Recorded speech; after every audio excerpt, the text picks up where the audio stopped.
കാശിനാഥൻ ഭാഗം 36. രചന അവതരണം ദിവ്യരാജ്. സ്റ്റാഫ് റൂമിലേക്ക് ചെല്ലുമ്പോൾ നേരത്തെ കണ്ട പോലീസുകാർ 4 പേർ നിരന്നു നിൽപ്പുണ്ടായിരുന്നവിടെ. അതിൽ 2 പേർ സ്ത്രീകളും 2 പേർ പുരുഷന്മാരും. മറ്റുള്ള ടീച്ചേഴ്സ് പലരും അവിടെ എത്തിയിരുന്നു. ചിലരൊക്കെ എത്തുന്നേ ഉണ്ടായിരുന്നുള്ളൂ. എന്ത് പറ്റി ടീച്ചറെ? തൊട്ടടുത്ത് നിന്ന കവിത ടീച്ചറോടായി മെല്ലെ ചോദിച്ചവൾ. അറിയില്ല വൈഷ്ണവി, അവർ കൈമലർത്തി. എല്ലാവരും എത്തിയോ? IPS റാങ്കിലുള്ള ഒരു ഓഫീസർ അവിടേക്ക് കയറി വന്നു. SP നിരഞ്ജനായിരുന്നത്. വൈഷ്ണവി അയാളെ തന്നെ ഉറ്റുനോക്കി നിന്നു. ഇവിടെ എന്തൊക്കെയാ നടക്കാൻ പോകുന്നതെന്ന് അറിയാതെ. അതെ സർ, എത്തി, പിയൂൺ പറഞ്ഞതും. ഇനി ആരുമില്ലെന്ന് ഉറപ്പാണോ? അതെ. എന്ന കാര്യത്തിലോട്ട് വരാം. പ്രിയപ്പെട്ട ടീച്ചേഴ്സ്, നിങ്ങളെ ഞങ്ങളൊരല്പം ബുദ്ധിമുട്ടിക്കുവാണ്. അത് വേറൊന്നുമല്ല, ഈ സ്കൂളിലെ ഒരു ടീച്ചറുടെ കൈവശം വീര്യമേറിയ ഡ്രഗ്സ് ഉണ്ടെന്നൊരു ഇൻഫർമേഷൻ കിട്ടിയിരുന്നു. ഈ സ്കൂളിന് ചുറ്റുവട്ടത്തൊക്കെ ലഹരിമരുന്ന് ഉപയോഗിച്ച് ഒത്തിരി ചെറുപ്പക്കാർ പിടിയിലാവുന്ന കാര്യം പ്രത്യേകം പറയണ്ടല്ലോ. ഈ പറഞ്ഞ ടീച്ചർക്ക് അവരുമായി ബന്ധമുണ്ടെന്നാണ് ഞങ്ങളുടെ ഒരു സംശയം.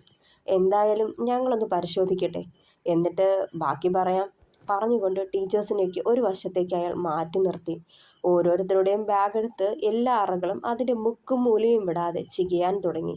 വൈഷ്ണവി അതിപ്പോൾ ആരാന്നുള്ള ഭാവത്തിൽ നിൽപ്പുണ്ടായിരുന്നു. ഏറ്റവും അവസാനം ആ കോൺസ്റ്റബിൾ കയ്യിലെടുത്തത് വൈശുവിൻ്റെ ബാഗായിരുന്നു. അതിനുള്ളിൽ ഒന്നുമില്ലെന്ന് കരുതി യാതൊരു സങ്കോചവും കൂടാതെ അവർ ചെയ്യുന്നത് നോക്കി നിന്നവൾ ഒരറ പോലും വിടാതെ ബാഗ് മുഴുവൻ പരിശോധിച്ചിട്ടും ഒന്നും കിട്ടിയില്ല അവർക്ക്. ടീച്ചേഴ്സിൻ്റെ ബാഗ് സെർച്ച് ചെയ്ത ശേഷം സ്കൂളിലെ മറ്റ് സ്റ്റാഫുകളുടെ ബാഗും സ്റ്റാഫ് റൂമും ഒക്കെ അവർ നന്നായി പരിശോധിച്ചു. യാതൊരു ഫലവും ഉണ്ടായില്ല. We are extremely sorry sir. I think അതൊരു ഫേക്ക് ന്യൂസ് ആണ്.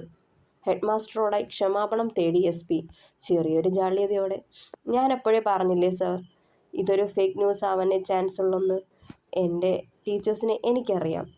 ഇവരൊക്കെ വർഷങ്ങളായി ഈ സ്കൂളിൽ സേവനമനുഷ്ഠിക്കുന്നവരും ഇതേ സ്കൂളിൽ പഠിച്ച തന്നെ വിദ്യാർത്ഥികളുമൊക്കെയാ.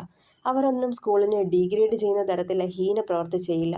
രാമചന്ദ്രൻ സർ അത് പറയുമ്പോൾ അയാളുടെ തല താഴ്ന്നു. സോറി സർ, ഞാൻ പറഞ്ഞില്ലേ, വിളിച്ചയാള് അത്രയ്ക്ക് ഉറപ്പ് പറഞ്ഞിരുന്നു. അതുമല്ല, ഡ്രഗ് കേസല്ലേ.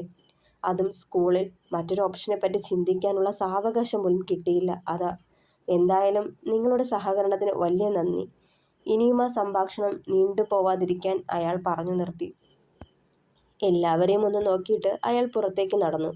എന്നാലും എൻ്റെ വൈഷ്ണവി, പെട്ടെന്ന് പോലീസിനെ കണ്ടപ്പോൾ ഞാനൊന്ന് ഭയന്നു കേട്ടോ. ഇനിയിപ്പോൾ ആരെങ്കിലും നമ്മളിൽ ആരെങ്കിലും ചതിക്കാനോ മറ്റോ വേണ്ടി എന്തെങ്കിലും കൊണ്ടുവച്ചിട്ടാണോ പോലീസിനെ വിളിച്ച് വിവരം അറിയിച്ചതെന്ന് പോലും ചിന്തിച്ചു പോയി. സത്യം പറയാലോ, നെഞ്ചിടിപ്പോടെയാ ഞാൻ കഴിച്ചുകൂട്ടിയതേ. ഉള്ളിലെ പിടപ്പ് മറയ്ക്കാതെ തുറന്നു കാട്ടി കാവേരി ടീച്ചർ. ഷേ, നമുക്ക് പണി തന്നിട്ട് ആർക്കെന്ത് കിട്ടാനാ? ഇത് പോലീസുകാരെ വെറുതെ കളിപ്പിക്കാൻ വേണ്ടി ആരോ ചെയ്തതാ. ചെറുചിരിയോടെ വൈശു പറഞ്ഞതും. അത് ശരിയാ, നമ്മളെ പോലീസിനെ കൊണ്ട് പിടിപ്പിച്ചിട്ട് ആർക്കെന്ത് കിട്ടാനാ? സ്വയം പെറുപിറുത്തുകൊണ്ട് ക്ലാസ്സിലേക്ക്. ഉച്ചയൂണ് കഴിഞ്ഞതും പതിവ് പോലെ കാശിയുടെ ഫോണിലേക്ക് മിസ്ഡ് കോൾ ചെയ്തു വൈശു. സാധാരണ ഈ സമയത്ത് അവന് തിരക്കൊന്നുമില്ലെങ്കിൽ മിസ്ഡ് കോൾ കാണുമ്പോൾ തിരികെ വിളിക്കാറുണ്ടവൻ. പ്രതീക്ഷിച്ച പോലെ നിമിഷങ്ങൾക്കകം കാശിയുടെ കോൾ അവളെ തേടിയെത്തിയിരുന്നു. ഹലോ കണ്ണേട്ടാ. റിംഗ് ടോൺ തുടങ്ങിയതേ ചാടിപ്പിടച്ച് ഫോൺ അറ്റൻഡ് ചെയ്തവൾ. എൻ്റെ വൈശുട്ടിയെ, കഴിച്ചോ നീ? കൊഞ്ചലോട് അവൻ തിരക്കി. ഇന്നെന്താ ഇത്തിരി കൊഞ്ചൽ കൂടുതലാണല്ലോ കുറുമ്പോടെ ചോദിച്ചതും. ഇത്തിരി നേരം എൻ്റെ പെണ്ണോട് കൊഞ്ചാൻ തോന്നാനിക്ക്. മറുപുറത്ത് വലിയ സന്തോഷമാണെന്ന് ആ വാക്കുകളിൽ നിന്ന് മനസ്സിലായി അവൾക്ക്.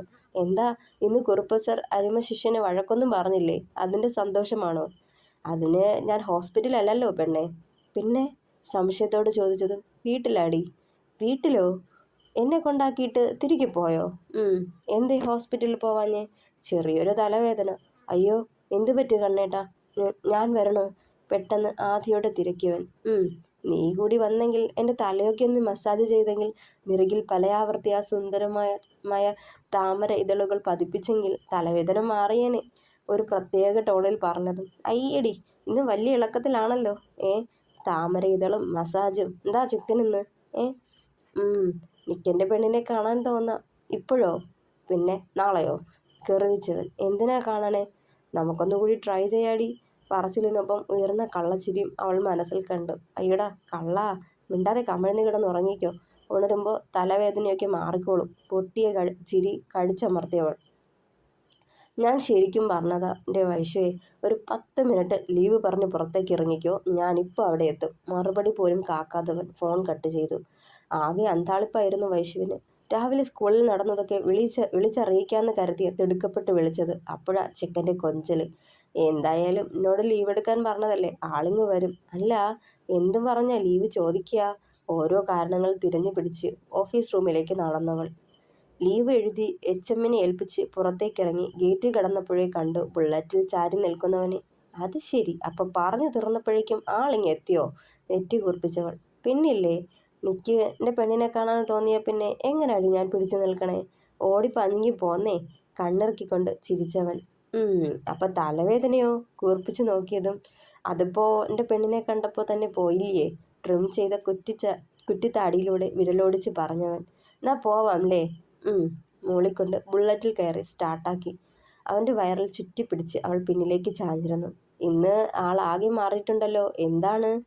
അതോ, കാണാൻ പോണ പൂരം. ഞാൻ എന്തിനാ പെണ്ണേ ഇപ്പോഴേ പറഞ്ഞറിയിപ്പിക്കണേ? കണ്ടു തന്നെ അറിഞ്ഞോ നീ? ഒന്നിരുത്തി പറയുമ്പോൾ അവൻ മനസ്സിലെന്തോ കണ്ടിട്ടുണ്ടെന്ന് ഉറപ്പിച്ചവൾ.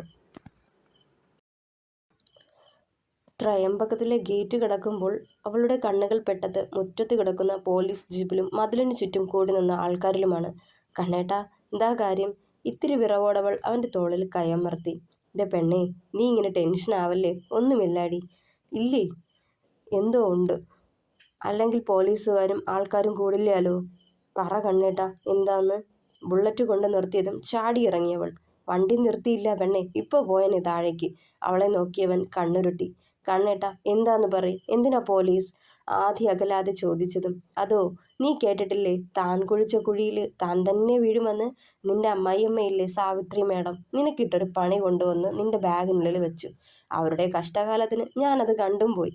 അതേ പണി അവർക്ക് തന്നെ തിരിച്ചു പണിതിട്ടുണ്ട്. അതാ ഈ പോലീസുകാരും ആൾക്കാരും. ഒരോളത്തിൽ അവനത് പറയുമ്പോൾ അതിൻ്റെ പൊരുൾ അറിയാതെ തലയൊക്കെ പെരുക്കുന്നത് പോലെ തോന്നി അവൾക്ക്. ദേ കണ്ണേട്ട, എന്തേലും ഉണ്ടിൽ വ്യക്തമായി പറഞ്ഞേ, മനുഷ്യന് വെറുതെ വട്ടാക്കാതെ. എന്ത് പണിയുടെ കാര്യമായി പറയണത്? പറഞ്ഞുകൊണ്ട് അകത്തേക്ക് പോവാനാഞ്ഞതും അവൻ അവളുടെ കൈത്തണ്ടയിൽ പിടിച്ചു വലിച്ചു നിർത്തി. എൻ്റെ വൈശു, അകത്ത് പോലീസുകാർ വീട് സെർച്ച് ചെയ്യാണ്. അവരവരുടെ ജോലി ചെയ്യട്ടെ, നമ്മൾ എന്തിനാ വെറുതെ അവരെ ഡിസ്റ്റർബ് ചെയ്യുന്നേ? കൂളായിട്ട് പറഞ്ഞതും. സെർച്ച് ചെയ്യുവാണെന്നോ? ഞെട്ടലോടെ തിരക്കിയവൾ. നീട്ടിയൊന്ന് മൂളിയവൻ. എന്തിന്? അതോ, അത് പറഞ്ഞു തീർന്നില്ല. സാറേ, ഞാനല്ല, എന്നെ ചതിച്ചതാ. ഇവിടെ ഡ്രഗ്സ് ഉപയോഗിക്കുന്നത് അവനാ, ആ കാശിനാഥൻ. സാവിത്രിയുടെ അലപ്പ് കേട്ട് പെട്ടെന്ന് തിരിഞ്ഞു നോക്കിയവൾ. മിണ്ടാതിരിക്കടി, നിന്റെ അലമരയ്ക്കുള്ളിൽ ഡ്രഗ്സ് കണ്ടെത്തിയത്. ആ പാക്കറ്റിൽ പോലും നിന്റെ വിരലടയാളമുണ്ടെന്ന് കണ്ടെത്തിയിരിക്കുക. നീ അറിയാതെ അതെങ്ങനാടി അവിടെ എത്തിയേ? വനിതാ കോൺസ്റ്റബിൾ മുരണ്ടു.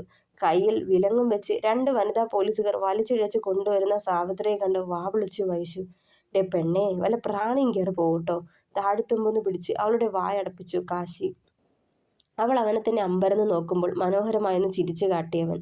എന്താ നടക്കുന്നതെന്ന് മനസ്സിലാക്കാനാവാതെ അമ്പരന്ന് നിൽക്കുമ്പോഴാണ് മറ്റു ചില ഓഫീസർമാർക്കൊപ്പം നടന്നു വരുന്ന നന്ദനെ കാണുന്നത്. കണ്ണേട്ടാ, നന്ദേട്ടൻ എങ്ങനാ ഇവിടെ? എന്താ ഉണ്ടായതെന്നെങ്കിലും പറയും. അമ്പരപ്പകലാതെ വീണ്ടും ചോദിക്കുമ്പോൾ നേർമയായൊന്ന് പുഞ്ചിരിച്ചവൻ. കണ്ണ, തൻ്റെ അമ്മയെ ഞങ്ങൾ കൊണ്ടുപോവാണ്. വിശദമായ ചോദ്യം ചെയ്യലിന് ശേഷം മറ്റു പ്രൊസീജിയേഴ്സിലേക്ക് നീങ്ങും, നന്ദൻ ചെറുചിരിയോടെ പറഞ്ഞു. ഒന്ന് തലയാട്ടിക്കൊണ്ട് വൈശുവിനെയും ചേർത്ത് പിടിച്ച് അകത്തേക്ക് കയറിയവൻ. ശാരദാമ്മയും പ്രിയയും നടുക്കം വിട്ടുമാറാതെ സാവിത്രിയെ ജീപ്പിൽ കയറ്റുന്നതും ജീപ്പ് ഗേറ്റ് കടന്നു പോകുന്നതും അമ്പരപ്പോടെ കണ്ടു നിന്നു. പ്രിയേച്ചി, എന്താ ഉണ്ടായേ? അമ്മയെ എന്തിനാ അവർ കൊണ്ടുപോയേ? കണ്ടപാടെ പ്രിയയുടെ അടുത്തേക്ക് പാഞ്ഞവൾ. അത് വൈശു, ഡ്രഗ്സ് സൂക്ഷിച്ചതിനാ അമ്മയെ അവർ കൊണ്ടുപോയത്. ഡ്രഗ്സ് സൂക്ഷിച്ചതിനോ? നടുക്കത്തോടെ ചോദിച്ചതും. അമ്മയ്ക്ക് ഡ്രഗ് മാഫിയയുമായി ബന്ധമുണ്ടെന്ന് പറഞ്ഞ് ആരോ പോലീസിനെ ഇൻഫോം ചെയ്തത്രേ. അങ്ങനെയാ അവർ സ്പെഷ്യൽ പെർമിഷൻ വാങ്ങി വന്ന് വീട് സെർച്ച് ചെയ്തത്. അമ്മ മാത്രം യൂസ് ചെയ്യുന്ന അലമാരയ്ക്കുള്ളിൽ നിന്ന് വലിയ എമൗണ്ടിലുള്ള ഡ്രഗ് പാക്കറ്റ് കണ്ടെത്തിയതായിരുന്നു. അത് പറയുമ്പോൾ വൈശു കണ്ണനെ ഒന്ന് നോക്കി. ഒന്നും അറിയാത്ത ഭാവത്തിൽ അകത്തേക്ക് കയറിപ്പോകുമ്പോൾ നേരത്തെ അവൻ പറഞ്ഞതും സ്കൂളിൽ നടന്നതും കൂടിയൊന്ന് ചേർത്ത് വായിച്ചു. ഒക്കെ ഊഹിച്ചെടുക്കാൻ കഴിയുമായിരുന്നു അവൾക്ക്. ദേഹം വിറച്ചുപോയി ഒരു നിമിഷം. ഈശ്വരാ, അപ്പോൾ സാവിത്രി എന്നെ കൊടുക്കാനല്ലേ നോക്കിയേ? അത് കണ്ണേട്ടൻ കണ്ടില്ലായിരുന്നെങ്കിലോ? ഓർക്കാൻ കൂടി വയ്യ. അപ്പോൾ SP ഓഫീസിലേക്ക് പോയ കോൾ ഇവരുടേതാവും. ഇവരെന്നെ ഉദ്ദേശിച്ചാവും ബാഗിൽ ഡ്രഗ് ഉണ്ടെന്ന് പോലീസിനെ ധരിപ്പിച്ചത്. ഒരു നെടുവീർപ്പോടവൾ പറഞ്ഞു ഓർത്തു. ആ പോലീസ് ഓഫീസർ ഉടനെ നർക്കോട്ടിക് സെല്ലിലും ഫിംഗർ പ്രിന്റ് ബ്യൂറോയിലും വിവരം അറിയിക്കുകയായിരുന്നു. അവരൊക്കെ വന്ന് ആ പാക്കറ്റിലുള്ളത് വീര്യം കൂടിയ ഡ്രഗ് ആണെന്നും ആ പാക്കറ്റിൽ പതിഞ്ഞിരിക്കുന്നത് അമ്മയുടെ ഫിംഗർ പ്രിന്റ് ആണെന്നും കണ്ടെത്തിയിരുന്നു. അമ്മ അങ്ങനെയൊക്കെ ചെയ്യുമോ വൈശു?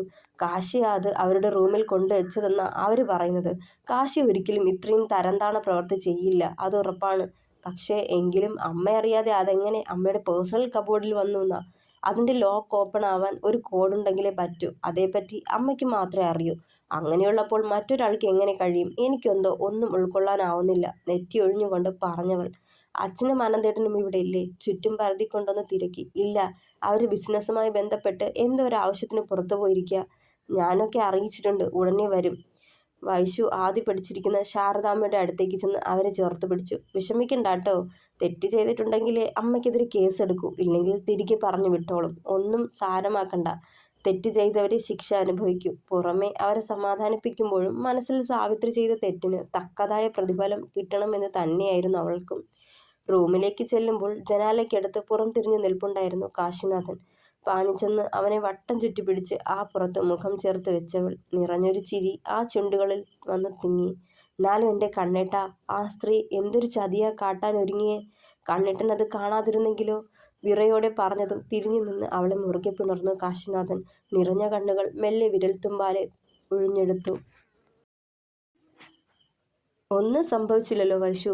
എനിക്കറിയായിരുന്നു ആ സ്ത്രീ ഇങ്ങനെ എന്തേലും ചതി ചെയ്യുമെന്ന്. പക്ഷേ നീയാണ് അവരുടെ ടാർഗറ്റ് എന്ന് ഞാൻ അറിഞ്ഞില്ലായിരുന്നു.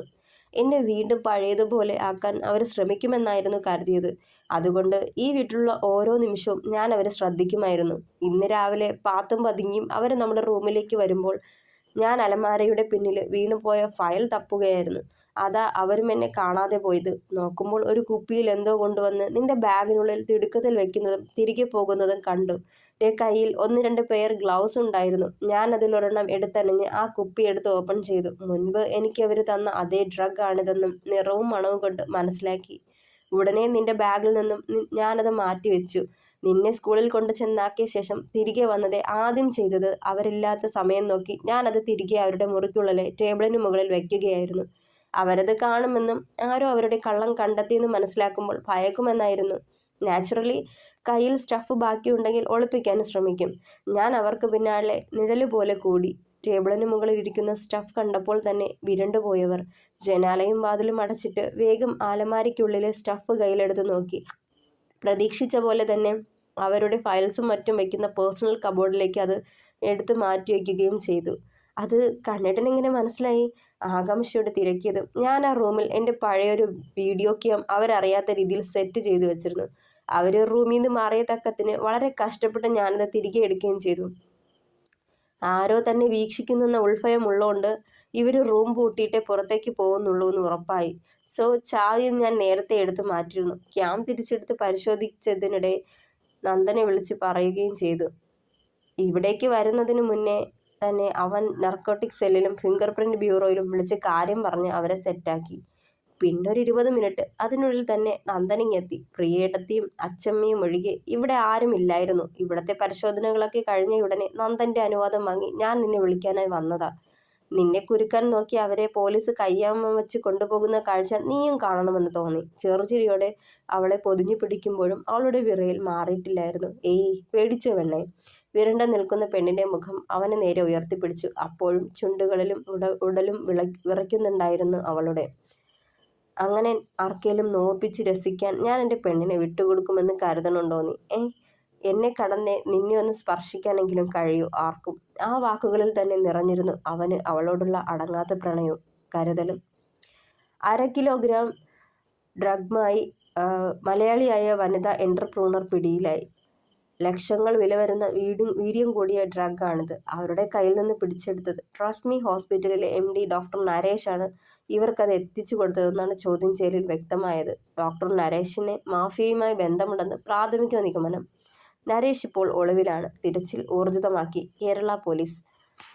നരേഷിന്റെ മേൽനോട്ടത്തിലുള്ള ഹോസ്പിറ്റലുകളടക്കം സകല സ്ഥാപനങ്ങളിലും പോലീസ് റെയ്ഡ് നടന്നുകൊണ്ടിരിക്കുന്നു. 2 ഗോഡൌണുകളിൽ നിന്ന് കോടികൾ വില വരുന്ന ലഹരിമരുന്ന് കണ്ടെത്തിയതായി പോലീസ്.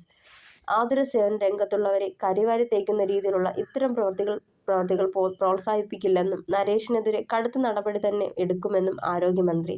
പ്രിയ വിളിച്ചു പറഞ്ഞതനുസരിച്ച് മൊബൈൽ ഫോണിലൂടെ ന്യൂസ് അവർ കണ്ടുകൊണ്ടിരുന്ന ആനന്ദും ചന്ദ്രനും നടുക്കത്തോടെ പരസ്പരം മുഖത്തോട് മുഖം നോക്കി. മോനെ, എന്താണ് ഇതൊക്കെ?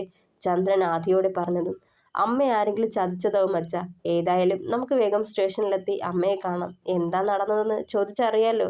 തിടുക്കത്തിൽ ബാഗും ഫയൽസും കയ്യിലെടുത്തവൻ. തുടരും. കഥ ഇഷ്ടമായെങ്കിൽ അഭിപ്രായങ്ങൾ പറയണേ. സപ്പോർട്ട് ചെയ്യുക, സബ്സ്ക്രൈബ് ചെയ്യുക, കഥ ലൈക്ക് ചെയ്യുക. Thank you.